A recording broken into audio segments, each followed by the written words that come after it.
All right. Thank you, Quincy. Appreciate it. Quincy does an amazing job. He holds that hour plus all by himself, does an amazing job of it. So thank you, Quincy. It's Monday, it's 8 o'clock. I'm Barry. He is Fred. He's the legend.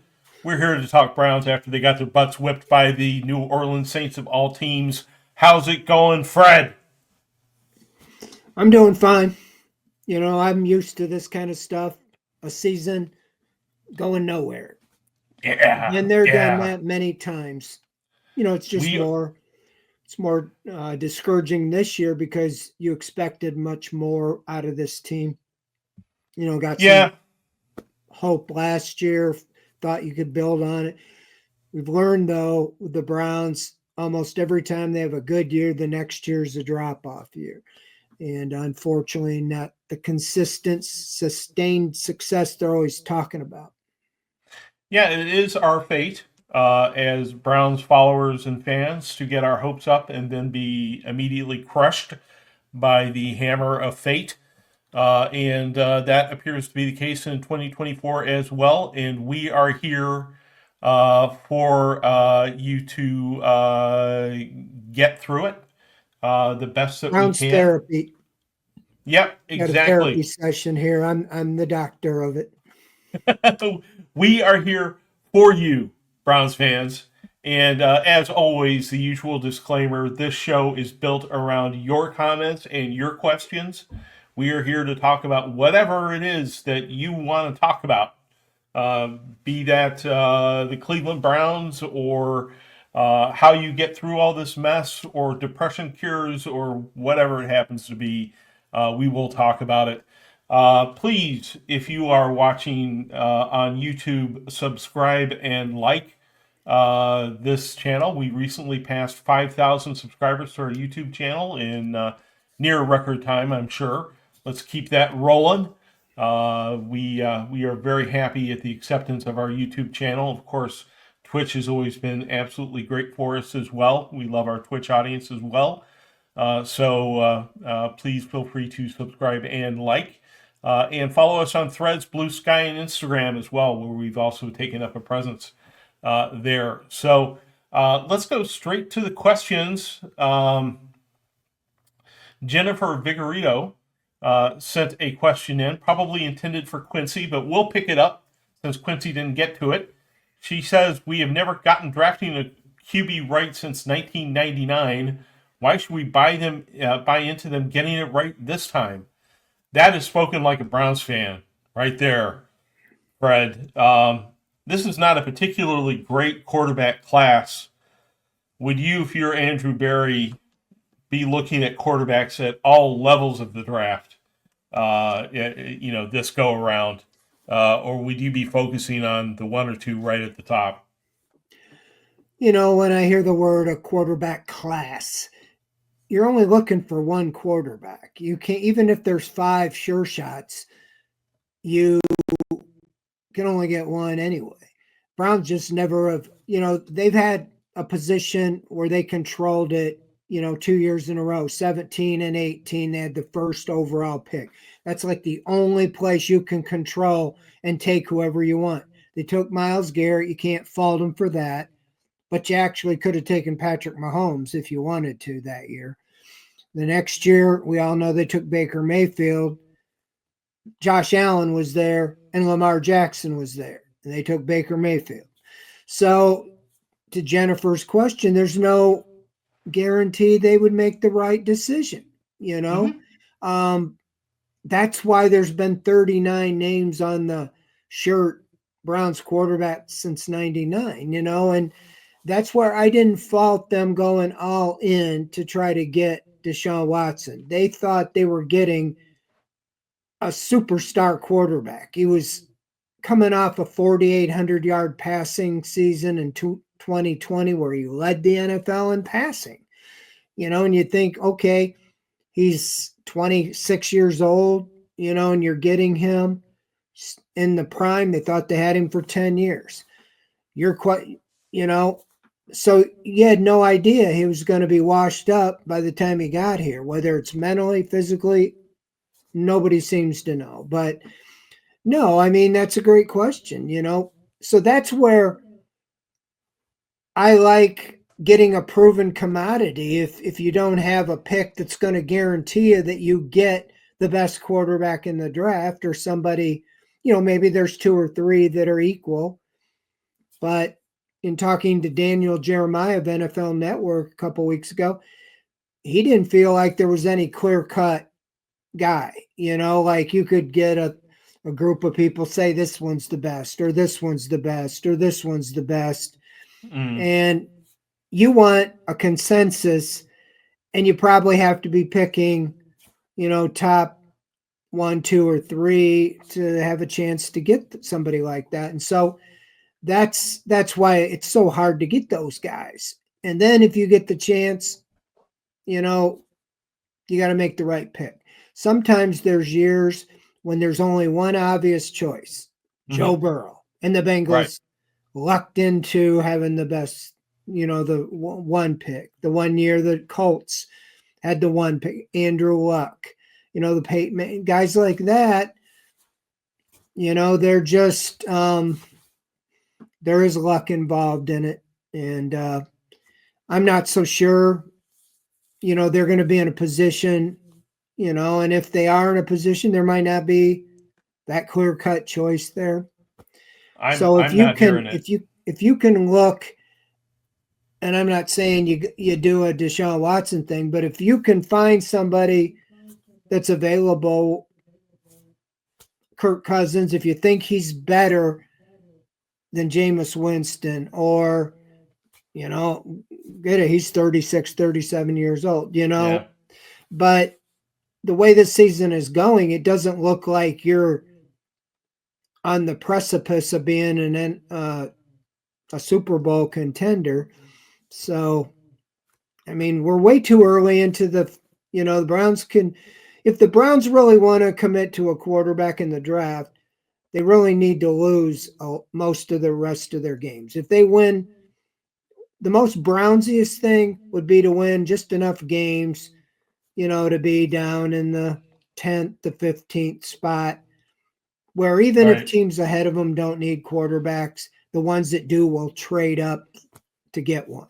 And so I'm kind of intrigued, with Jameis Winston. I mean, the guy threw for 395 yards yesterday. Everybody's worried about the interceptions, and I get that, but he had none yesterday. 395 yards, 2 touchdowns, no interceptions. He looks as good or better than Joe Flacco did last year, and everybody wanted Joe Flacco in 2 of the 3 games. Right. And I'll even argue a little bit in the Chargers game. He was doing fine until they got behind, when the defense and the special teams gave up and they dug a hole like 20-3, and he started throwing every down. That's when you start throwing interceptions, when you're way behind. So he's going to make interceptions, but, he could be a better option. I know Quincy was saying he's too good to be a bridge quarterback. Well, he might be better than anybody you can draft, and he's only 30. So I'm kind of intrigued to see what he does the rest of this year. I mean, you wanted to see DeJuan Jones. Now you don't get to see him. There's fewer and fewer things that are going to intrigue you to watch the rest of the year. But I think Winston, is one that I want to see more of. Right. Now, Pete got a hard time from some people by saying, the game obviously was horrible, but it was fun watching the offense. But it was fun watching, Jameis Winston, roll up 400 yards. It's been a little while since we, like Rocky says here in the chat, that throw to Moore in the end zone was awesome. There was some good offensive play there, but, they're they're playing the Steelers this weekend. Or on Thursday night, and I have limited expectations. I'm not expecting another 400-yard passing performance against the Steelers. We'll see what we get out of that. But let's go to more questions. Hey guys, if you got questions, please feel free to hit us up. We've got a number that I've already checked here, but always room for more from the gang here.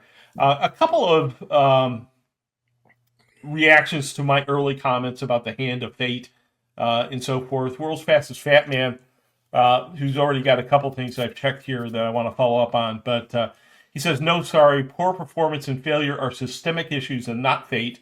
Not saying that in an upset way, but accepting being bad at something is not how organizations get better. I actually agree with you 100%. I don't think that there's karma. I don't think that we're cursed or anything like that. We just had a lot of systemic issues over the last 30 years, and what's the commonality there? The commonality there typically is ownership, but and not putting good, organizations together. But I do agree with you, WFF, on that. And I'm not writing it off to some, sort of curse or something along those lines. Did you have anything you wanted to say on that, Fred? No, I mean, it's the pendulum swings. This team wasn't as good as everybody seemed to think they were last year. I went back and took a look. Objectively, they really should have lost the Colts game, and they really should have lost. Just escapes me. But there was 2 games easily. They kind of, the 49ers, the guy missed the field goal. And you're instead of 11-6, you're 9-8, and you don't make the playoffs. But 11-6 is 11-6, and you go to the playoffs, so you feel like, okay, it's time to take the next step. This year, 2-8 is what you are, but I fault whoever is making the decision, and Kevin Stefanski said it was his call on Deshaun Watson. In those first 6 games, they easily could have won 2 of those games with just one drive from Watson or even a Jameis Winston. We've seen him now throw for 334 and 395 in 2 of his 3 games. And even the other game, the clunker, he threw for like 235 or 240, which I think was more than anything Watson did. I was looking today. Winston's played 3 games. He's only 100 yards behind Watson's whole season, his 6-game season. And even if they wanted to keep playing Watson, even if he wouldn't have been injured, you could have pulled him like a baseball coach or manager pulls the starter and put in the relief guy and see if he had anything. And they had a chance to beat the Raiders. They had a chance to beat the Giants on a final drive, and they didn't do it. What if, you would have made a call that if you want to go back to Watson next week to start, fine. But whoever made those decisions really saddled this team where now it's kind of running out of control. I mean, right. 2 more wins and you're still only 4-6. And last night I was watching the game. Those teams like the Bengals were in the hunt, and they were 4-6. So the Browns aren't as bad as they seem as 2-8, but they're not as good as they were last year. They're somewhere in between, and they have to take a hard look, and this will force them. Last year, I think they felt we can just come back with the same team. They didn't really make much change other than adding Jerry Jeudy. And so this offseason, I think they need to make a lot of changes. And I said this on a couple of radio shows today. I mean, I don't know what they're going to do, and I'm not calling for changing coaches, but if the Haslams or whoever's making the decision feels like they want to make a decision or they're kind of in that process of on the fence, they have a guy in the building, Mike Vrabel, that might cause them to make a decision earlier than they want, because most people think he's going to be a hot candidate after the season for a head coaching job. And if you think you're interested or he's interested in staying here, I don't know if he is, but if he was interested and you had those and you felt, okay, we're going to make a change, you make the change sooner than later, almost like the Greg Williams, where you give him the second half of the season or the stretch to see what he can do as an audition to stay on or whatever. So, right. we know this ownership. We don't know. They haven't come out and say, look, it doesn't matter what happens. Kevin Stefanski and Andrew Berry are safe, or one of them are safe, or both of them are, or what? Or both are tied to the rest of the season. We don't really know. But Right. I'm just throwing that out because the last thing you want is, if you're contemplating a change, is to get the end of the season and then fire your coach. Mike Vrabel goes to Jacksonville or some other team, Right. and he would have taken the job here. And you end up doing we got to analyze, and they go through 50 guys trying to find somebody who says no thanks, but no thanks. And they get their fifth choice like they did, I don't know how many times. Rob Right. Chudzinski, Mike Pettin, all these guys. So you got to be decisive one way or the other. We're not making a change, or we are, if that's the direction you want to go. I have zero faith in. I'm sorry, Jimmy, but I've got zero faith in Jimmy Haslam's ability to put together a kick-ass front office with the Deshaun Watson contract hanging over their head after 30 years of failure here in Cleveland. I mean, this is where careers go to die. You know, Torrey Graber here is basically saying, make Bill Belichick our GM and Mike Vrabel our head coach, pair them both together. And Belichick is being wooed by Jacksonville, supposedly. There's already rumors about that. Vrabel, there's already rumors about Vrabel and the Raiders. You know, there's already buzz out there about both of these guys. Why would they come to Cleveland? You know, in the situation that they're here in Cleveland, I don't have any faith that we get our pick of the litter, next year. Like you were saying, Fred. And if you go out there and burn it all down as your step one, step two could turn out to be really, really tricky. You You don't make a move unless you have something ready to go. I right, mean, exactly. I don't know if they've learned that lesson. It's the same thing with players. You don't just cut a guy unless you got a replacement for him. Same thing with any position, quarterbacks, whatever. You just, I don't always agree with just making a move to make a move. You get 15 minutes of yay, and then it's like, now what are we going to do? Because Exactly. you bring in somebody new, we're starting all over. You're I want my honeymoon period of 2 or 3 years, or whatever. And we know how that goes. So I guess that's the thing. Are you confident that Andrew Berry can make the right decisions on bringing in players? Are you confident that Kevin Stefanski can turn around, what's ailing him? I'm hearing every week him saying the same thing, and I'm not seeing anything fixed. It's another thing if you say, we got to get this fixed, and then the next week it's fixed. You just see the same things over and over and over. So I don't care that you got a 2-time coach of the year. That doesn't mean a whole lot to me, because he's shown that he's really good under duress, like in the COVID year, and with, the 5 different quarterbacks, stuff like that. But it seems like when everything's lined up, they haven't been able to make it work. So Yeah. They got decisions to make, as I wrote a few weeks ago. They started making some, but they got some of the biggest decisions. And it's that turning point on what are you going to do at quarterback. Like I keep going back to, those first 6 games was a debacle, we all know. Just average quarterback play. You win 2 or 3 more. And now you're not feeling like this is a dumpster fire. Because right now, back then, the offense was so bad, they were 32nd in the league, and the defense was keeping you in games, and the special teams. And now those two things have seemed to be falling apart. I mean, the defense gave up 473 yards to a 3-7 team.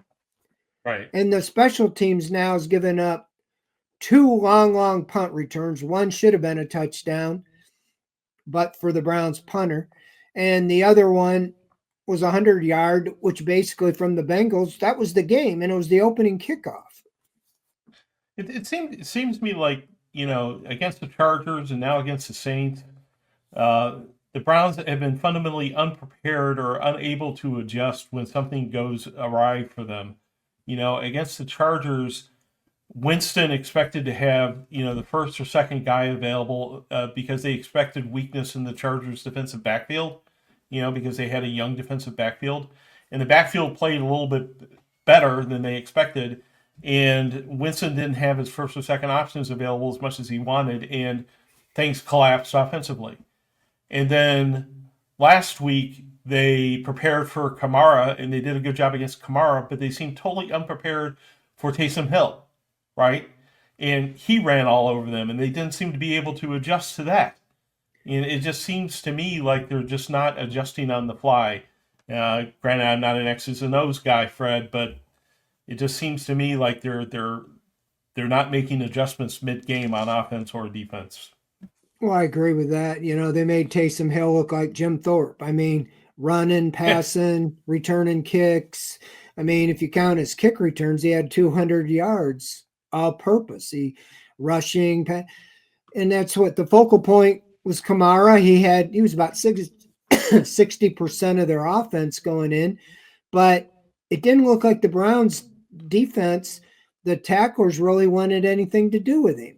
The play of the game, to me, the Browns battled and stayed in at 14-14, 4th and 1 on the Browns 33. And the Saints just said, we're going to run it right down your throat. And the Browns had a chance to make the play, to get the ball in the fourth quarter, tie game, and then maybe win the game. And Grant Delpit got steamrolled, and Hill just ran over him and went for the 33-yard touchdown. And then it looked like they just gave up after that on the punt return, the 75-yard run. It was just, I just didn't like the effort. I've seen, players jogging after, Valdez Scantling on the broken long touchdown play. And I guess what you feel like is that, okay, the offensive play early in the season to get to the record, it just kind of affected everybody. The only guy I could say it was really playing was Denzel Ward, and he played well. He's played well all year and created the 2 turnovers, that they needed, kept them in the game. So I don't know. I don't know what really to say, but it's going to be a very interesting offseason. And it could get started quicker or sooner than later if they make any changes, or they might just say, we're staying the course and we just need to retool. But I do think in these final, 7 games that it really could have an effect. If it's the old runaway train, like Chris Palmer talked about when he was here back in the expansion year, I don't know if the Haslams will put up with it. If they finish 3-14 or even 4-13, it's going to take a lot of intestinal fortitude to have the highest payroll, more players making $10 million or more than any other team. With this kind of product, it's pretty bad. Looking at the remaining schedule, I think 4 wins is about as good as you can expect from this team. They play a lot of very good teams, down the stretch here. Kansas City, Baltimore, Pittsburgh twice. Not an easy schedule. It's not going to be easy to get 2 wins out of these final 7. When the schedule came out, I mean, games you thought were going to be wins were, the Giants, they lost. Vegas, they lost. The Saints, they lost. Washington, they lost. So, I mean, they lost all those, the AFC East, and it's just, it's to your point. Denver looked like, it's kind of like Washington. You thought Denver was rebuilding, and now they're putting up, 38 points the other day, and look like they found their quarterback. So it's just, the hope is whatever you do, whether it's in the draft or in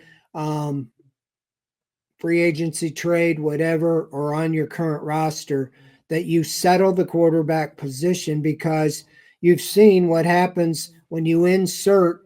I mean, even this week's opponent, Russell Wilson, is not playing like he did when he was a Super Bowl, but he's managing that game, and they're moving the ball enough to kick field goals and just relying on that defense to win games. They've won 2 games without even scoring a touchdown, just on field goals. Right. I've been accused of slurring the city of Pittsburgh, and that's just my lisp. It's nothing to worry about. It's just a deformity or something. I don't know. But You need therapy. I don't enunciate well, apparently. But I want to get your perspective on something, Fred, and then I'm going to yell at Paul Spitzer, which is always my favorite part of the program. But my perspective, you see those people jogging, right? You see those players jogging. You see what appears to be lack of effort. I read a brilliant essay this morning from some guy on some unknown website saying that Kevin Stefanski has not held people accountable this season. That we have these mental breakdowns on defense, these problems on special teams. And the only person apparently held accountable is Jed Wills, who pulled himself out of the lineup and then was held out of the lineup for a couple of weeks, right? Deshaun Watson was not held accountable for bad play. Bubba Ventrone was still on the plane home from New Orleans last week after another week of bad special teams. Do you think that there's a line to be drawn between a coach who blames himself whenever anything goes wrong and does not make an example out of bad players or or coaches underachieving or players underachieving, and this jogging on the field? Well, in the 5 years Stefanski's been here, now I'll use this disclaimer: we're not privy to what's going on behind the scenes. Yes. But he publicly does not talk about anything with the players. If you remember a couple of years ago with Jadeveon Clowney, the guy said that, he refused to go in on first and second down, and he just wanted to rush on third down, and that never came out. And his discipline was he didn't play the first series of a game. It's like, make a move and have some discipline, cut the player or something drastic. And, you don't see him get in the face of anybody or anything. But more importantly, they don't make any changes. Even the DeJuan Jones move kind of came backdoor because Will said he couldn't play. So they had no choice. But DeJuan Jones could have just said, we're benching DeJuan Jones. We're benching Jedrick Wills. We're going with DeJuan Jones. He just doesn't appear to publicly or even privately bench anybody. The coaches, they don't fire any coaches till quietly in the off season. They just disappear. Even the year he wanted Ventrone, he didn't fire Prefer until he had it set up or Ventrone's coming in. And then all of a sudden you got this, Mike Prever has been released. Well, the next day Ventrone was announced, and so you kind of want a little bit. I know that's not his style, but I think these players need a little bit of a kick in the butt sometimes. And we certainly don't see it. We don't see anybody being accountable, as you said, on these miscommunications. We saw one again the other day in the secondary. Okay, whoever's miscommunicating, put them on the bench. You blew it. You're out. Right. I just don't. It's like, oh, well, or you loaf. You jog down the field. Okay. Now, Ronnie Hickman ended up playing quite a bit at safety. Don't know if that had any. He said today that they were just platooning Thornhill and Hickman. So there's just no calling anybody out as far as accountability. Maybe, he doesn't want to do it in the media, but I don't know if he does it in private or not. So I guess that's part of the factor of having the locker room and and all those things, if the players need it or they don't need it, or so forth. But it's ridiculous that it seems like they just don't make any changes. We've heard it 6-8 weeks that we're looking and they don't make any change. The biggest change was giving up play calling. Yeah. And whatever else one that was that going to Jameis Winston after Watson was out instead of DTR. But DTR was hurt too. So they're just slow to make changes, constantly, only when injuries happen. Yeah, it just seems like if you are a star player, you got a contract or whatever it is, they don't touch you. Now time for my favorite part of the show is to yell at Paul Spencer time. He asks, isn't it pretty late for you guys to be up? Listen to me, pal. I'm still young. I'm still vital. I got the core home fitness. I am prepping myself to stay up and watch that entire Pittsburgh Steelers game. Let's go. You can yell at him, Fred, if you want to. I don't care. But I'm not taking your guff, pal. I don't know what you guys... I don't know how old you are, Paul, but I see your picture. At least your avatar doesn't look too young. No spring chicken. There you go. Revenge. See, I called him out publicly. There you go. So, Core Home Fitness helps keep us young. We bring the gym home with Core Home Fitness. Check out their assortment of lifting equipment and especially their top-rated adjustable dumbbells. You know it. You hear me talk about it every single week. Top rated by New York Times, Men's Health, and Best Buy by Consumers Reports. They have all kinds of other great equipment too at corehomefitness.com. Also some great videos that they're coming out with really for every skill set, from sedentary loafer like myself all the way to people who are fine-tuning their sculpting their bodies. They have training programs just for you on their website at corehomefitness.com. Check them out for the ultimate in in-home fitness equipment. They've stepped up to sponsor the OBR. They rock. They help us do what we do. Thank you very much, corehomefitness.com. All right, so let's get back to the questions. Let's go to Gregory H. He says, you guys really see there being value in DTR. Every time he gets hit, he gets hurt, I feel like. He is slight of build, Fred. But he came in during mop-up time and sort of didn't seem really into it, but I guess I don't blame him. Yeah, I mean, I think that I personally don't know if I need to see more of him. I like him, but I don't know if he's the long-term answer. And I don't think you have to audition a guy to be the backup quarterback. Ideally, you get the quarterback that the backup doesn't play. In most of these teams that are good, you don't see the backup quarterback other than maybe a game or like you said, mop-up time. I kind of agree. I think he's a running quarterback, and he's slight. He's been hurt 2 or 3 times in the very limited time he's played, because those guys hit him hard. He hasn't learned to get out of bounds or to get down, and he just can't take that abuse. So I don't know. I just... Once in a while, you find a diamond in the rough, but I just don't think you get your franchise quarterback in the 5th round. Mm-hmm. If they're a top-of-the-line quarterback, they're going to be taken in the 1st round, if not at the very top of the 1st round, unless there's something unknown about them or their size. I think Jalen Hurts might have went to the third round. I think the question was size. And so, I don't know. I don't know if he's the answer. That's why I kind of feel like I just keep playing Jameis Winston and really get a good feel,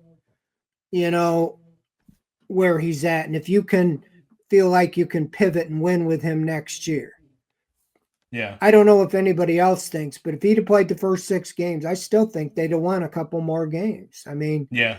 because the offense is what killed them. I mean, they couldn't score anything. Now, yesterday they wouldn't have scored but 20, but they should have had 20. Your kicker missed 2 field goals. So Right. 20 is not a lot, but it's better than 14 or 15 that they had been scoring under Watson every game. Right.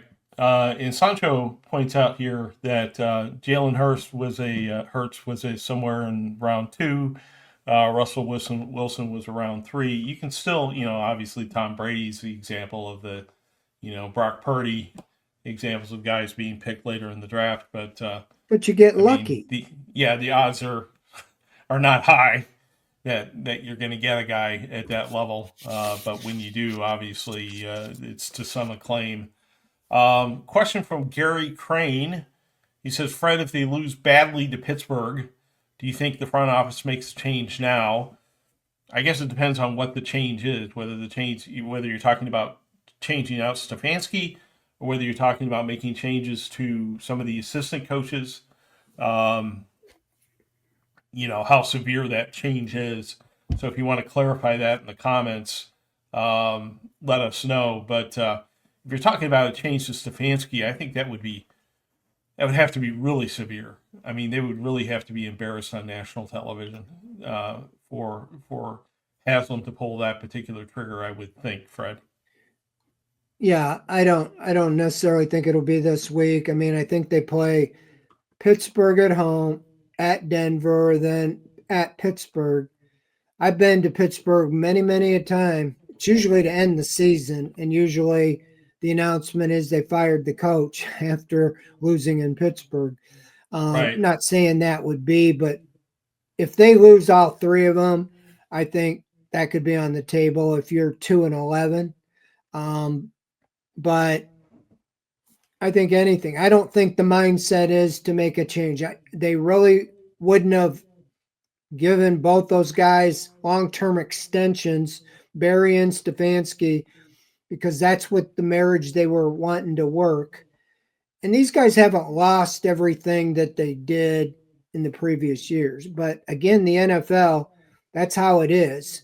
And other than the Rooneys in Pittsburgh, I can't think of too many others that just stay the course, Right. But Tomlin has not given him enough to fire him. He's never had a losing season, and so Stefanski will have his 3rd losing season in 5 years, and the other 2, they went to the playoffs and he was coach of the year. So, how do they read that? I think they learned from the impulse firings, of some of these other guys since they've taken over, but I don't know. They're ready to flush $230 million on Watson and turn in another direction.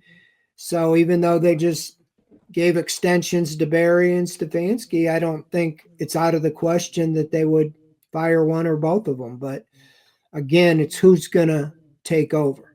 I would think Stefanski would be on the shakiest ground if only one of the 2 were let go. But I'm not seeing that. The biggest reason the move would be made, in my opinion, if you talked to Mike Vrabel and you wanted him or felt like he was, that toughness and accountability and so forth that you wanted, he's in the building now and he's going to walk out the door. He might not be interested. He might already, if they did approach, he might say, that's okay, thanks, but no thanks.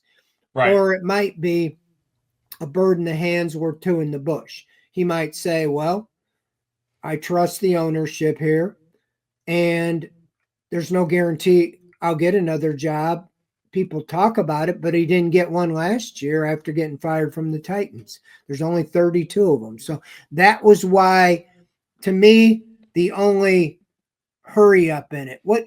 Firing the coach doesn't change things. The head coach is still yet put in, okay, the Saints getting a little boost, but I don't think that's going to spur them to the playoffs or anything. Mm-hmm. You can kind of get things going for next year. I think of Marty Schottenheimer when they fired Sam Ortigliano in the middle of the year. I think they were 2-6 or 1-7, and he went 4-4. And everybody thought, okay, this team is heading in the right direction. He got the job. So that's what I was saying. If you are thinking about a move and Vrabel's the guy you'd want, he's here. Otherwise, if that's not an interest by the Browns or by Vrabel, I see they finish the season out. It could be a coordinator. It could be an assistant, like the special teams. You see teams fire, like the Bears just fired their offensive coordinator, stuff like that. But I would think it would be downstream from Stefanski, other than for the in-house promotion of the consultant. Right. And Chef Brian K. and Rocky Balboa both bring up great points here I want to get to off of what you just said there, Fred. Rocky says, could his voice be a little stale, or some guys maybe have checked out already? Could the decision to keep starting Deshaun Watson have caused some dissension in the ranks? You use the example there of Rutigliano being replaced by Marty Schottenheimer, right? And Rutigliano was not a horrible coach, right? I mean, Rutigliano had successes while he was here with the Cleveland Browns, but Marty Schottenheimer was a different kind of coach, right? And that's an example of a new voice coming in, maybe replacing a guy who had become a little bit stale and, whose time had maybe passed a little bit, at least talking to those particular players. Could that be a case with Stefanski? He's been here for 5 years. He's very capable in his particular way, but maybe the team just needs a different approach right now for this particular group of players. Yeah, I'm not comparing him to, but look at Bill Belichick. I mean, what, 6-time, Super Bowl champion. I don't think he forgot everything how to coach, and they just fired him, let him go. Mm-hmm. In the NFL, it seems like it. You see it in the NBA more. They just rotate around, but I do think there's something to a fresh voice, shake them up. Players, like I said, Stefanski's style's more laid back, quiet, just even keel. And I think he's really good in stormy waters, or when, like last year, winning with 5 quarterbacks and the COVID year, when you're set up, that things don't go as well. And I think that he could still turn some things around, but it's going to be a steep climb this year. So, yeah, I don't know if they've checked out, but in the fourth quarter the other day, it just seemed like when the Saints scored that first touchdown, 4th down, they did, because the defense just collapsed there in the final few minutes of the fourth quarter, and they got steamrolled. So, yeah, it's I don't know what the answer is at this point, but that's where, do you want an offensive-minded coach? If you go back to a defensive-minded coach, you got Jim Schwartz on the staff, but because I don't know if he would be the guy that would take over. So that's where I just thought Mike Vrabel, he's kind of parked here for now. So that's why I threw that out, not to throw any gasoline on a fire, but I do think that performance the rest of the way could matter. If they lose the rest of the way out, I don't know if they would stand for a 2-15, finish, or 3-14 or whatever. I don't know what the demarcation level is, but there's 7 games. Do you have to win 3 to finish 5-12, or win 4 to finish 6-11. To me, it's at that point, doesn't matter. You're just hurting yourself in the draft order. So I would think if you lose that many, you have to have already have a plan in place. How are we going to get this fixed? Because they're not, and they don't have to give it to the media, but they have to have more than we got to get it fixed. We all know they got to get it fixed, and that's all we get from them. We haven't seen it on the field. Right. Point from Chef Brian Case. Kevin Stefanski, he says, might be a offensively smart, a football smart, but he's clear is he's unable to motivate players. And again, the way I look at Andrew Berry and Kevin Stefanski is that they're young, they're smart.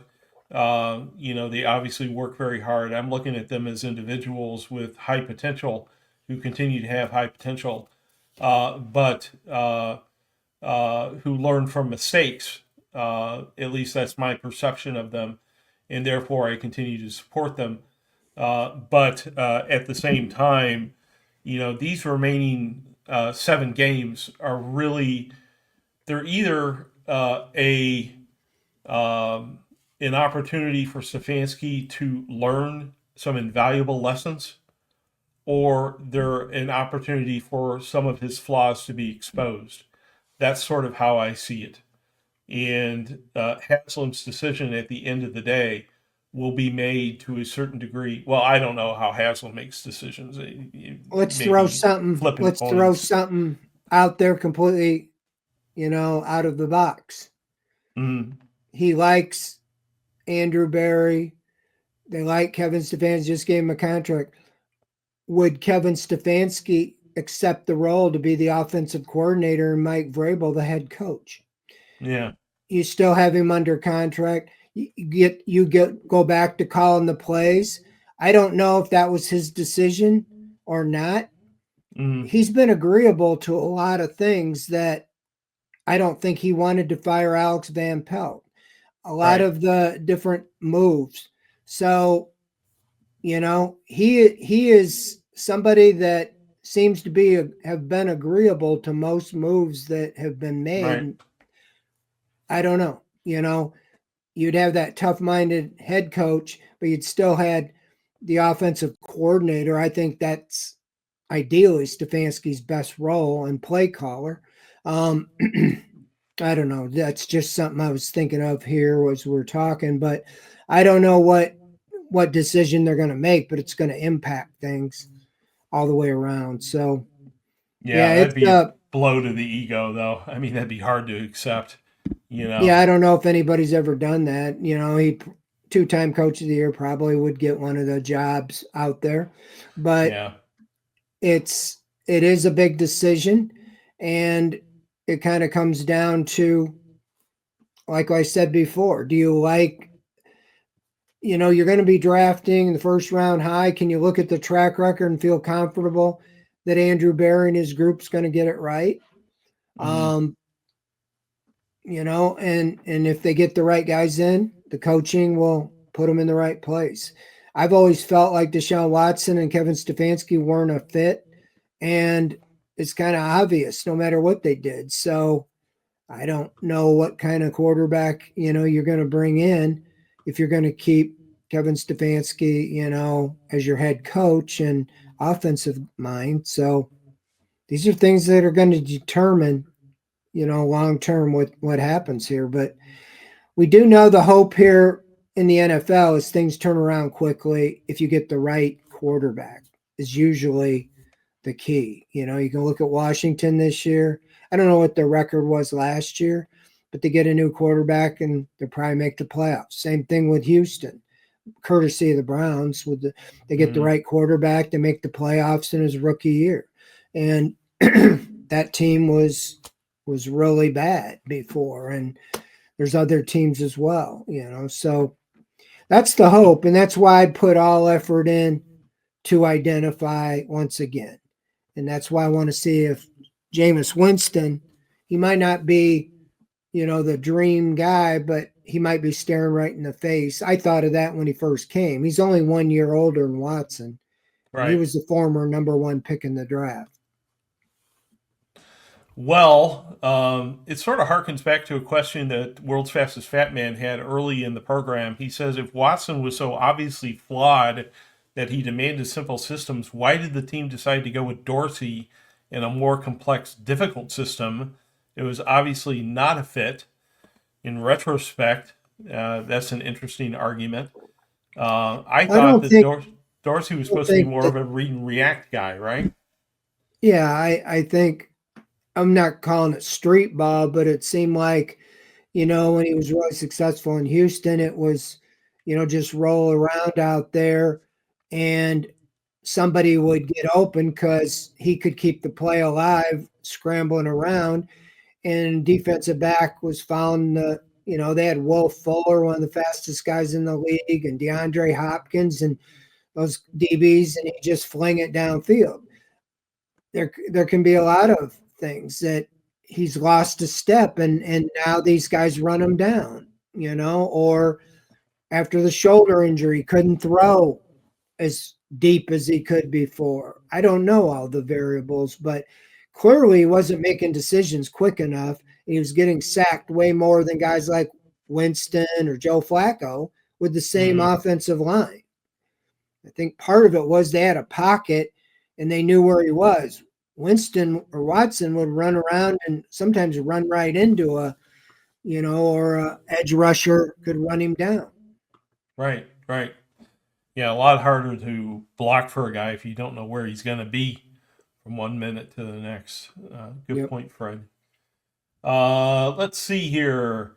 Another question from Jennifer from a little while back. She says, I think the OG Chubb is in there, but he's being stifled by a bad offensive line and play calling. Is anyone else concerned he might not be back in 2025? Um, I certainly think that the offensive line it has something to do with it. What do you think of what you've seen from Nick Chubb so far in his comeback, Fred? Well, I was encouraged by the game yesterday. They only had 11 carries, and Stefanski said today because they play Thursday night, they kept him on a pitch count with the mindset that he's only played 4 games, and they want him to not have a setback. He averaged 4.5 yards a carry the other day. That's getting closer to his career. His career was 5.3.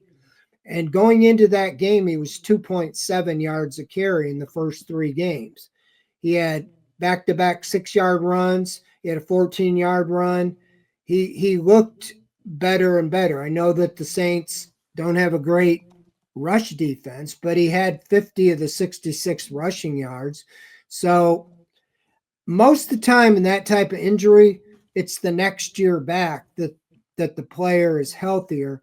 As far as being back, I think he'll be back because, first off, we've seen running backs in free agency are not really getting any offers. They're guys like they get to this time of the year and they're still on the street and they're signing with teams on 1 year incentive deals. Even Derrick Henry, as good as he's done this year, he was not being, sought after last year as a free agent. I think the Ravens were the only team to offer him. And so I think he has said that he likes to be in a place where he's comfortable. He's very comfortable with the Browns. I cannot see the Browns not offer him a contract, even if it's like this year, incentive laden. Think about this. He had a $12-13 million contract that the Browns could have just walked away from. They gave him 2 or 3 million guaranteed with a lot of incentives. He's probably not going to hit the incentives, but they didn't have to give him anything, and he got 2 or 3 million guaranteed to come back, which was still a big pay cut, $10 million pay cut. I think that they would do something similar. That coupled with the idea that coming being stronger the next year and him wanting to his work ethic to prove to everybody that he's still a top level back in the NFL. Yes, I think he will be back. They don't want to just release him and let him walk away. All right. Um, Hang on just a I second. still think he's the best back on the roster. Yeah. I mean, I think Jerome Ford's fast, but he PP steps. He just doesn't hit the hole. And even Chubb, you can see he's hitting the hole, and he's got that drive and getting yards after contact. I think that he will continue to get better. Yep. Got one last question here. Let's see here. This comes from Sancho Bermuda. This is an interesting question. He says, if Fred had to pick an offensive player to play defense, who would be the best and what position? Fun question for a slow start this season. So he had to take a player from the offense and put him on defense. Who would that be? David Njoku was an edge rusher. There you go. There you go. Kind of a tall edge rusher, but he would knock down some passes, I bet. As big as he is with that wingspan. But that's actually the first guy I thought of too. Well, did you have him at free safety? I thought he was a little bit big for free safety. I was thinking linebacker. With that wingspan. But yeah, that's a hard question, man. Got to think about that one a little bit. I had to spring that on you. At any rate, good questions, everyone. Really appreciate the feedback as always from the chat room. Chat room is always a lot of fun, even when Paul Spencer makes fun of us. Always appreciate the feedback. And thanks for hanging out with us despite the Browns' disappointing season and another disappointing game. We will be back with you next Monday to talk about their improbable, totally unexpected win against the Pittsburgh Steelers on Thursday Night Football. That'll be a lot of fun. Yep. Looking forward to that one, I guess. So Fred and I will be back here next Monday night at 8 o'clock. We will all see you then. Good night, everyone. Thank you. See you.